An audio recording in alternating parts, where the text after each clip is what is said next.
Hey guys, Aya James here. I've reached level 74 now and have tried a good number of lightning build variations. I'd like to share this one build that I found most comfortable playing with. It has massive damage, diversified medium range combat, good survivability, fast speed, and all essential legendary aspects are farmable. So let's begin with skills. Before going into the skill specs, one important thing is to understand the crackling energy synergy. With a few passive, crackling energy can reduce skill cooldowns and regenerate mana. Some skills generate crackling energy on their own, while all lightning skills can generate crackling energy too. So it is going to be a loop where skill or skill crit generates crackling energy, which leads to mana regeneration and cooldown reduction, and skills are going to be ready for use again. One side note is that crackling energy's DPS is neglectable. Try to avoid the increased crackling energy damage stats on gear. Our main DPS skill is Chain Lightning, and it generates crackling energy on its own. Then Lightning Spear, which is a stable stun for survivability and also damage boost. Next, we have Ice Blaze in Enchantment. It synergizes greatly with all cooldown skills. And Firebolt as a second enchantment, which applies burning to all enemies. It synergizes with Devouring Blade for another 30% multiplicative crit damage. Then 3 points to Glass Cannon, which is another multiplicative 18% damage boost. And 3 points to Conjuration Mastery. With the Ice Blade enchantment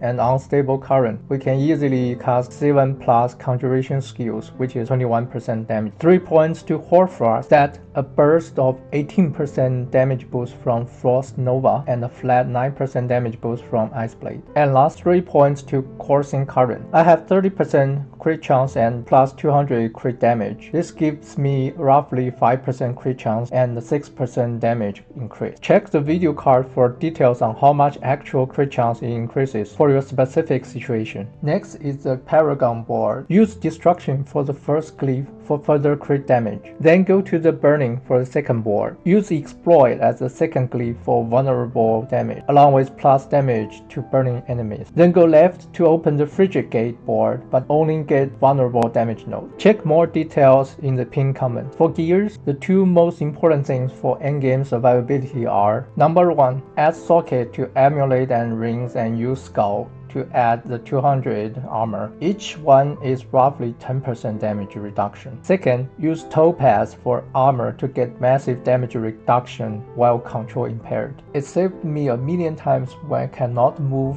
but survived. For defense gear, prioritize percent total armor, max life, damage reduction from close and distant enemy. All aspects are farmable.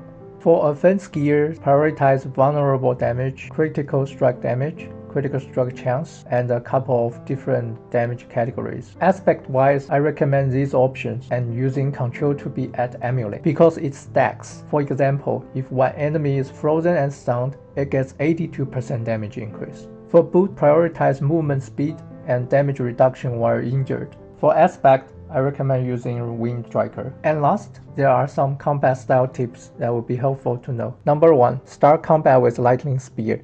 The Lightning Spear stuns enemies and burns them so that the following Chain Lightning gains the Devouring Blaze effect. Number 2, grab Crackling Energy at a reasonable pace and use Chain Lightning in between. This maximizes the Elementalist aspect, which adds another 40% crit chance to each Chain Lightning casted. And that's all. Please comment if you have any thoughts about the build.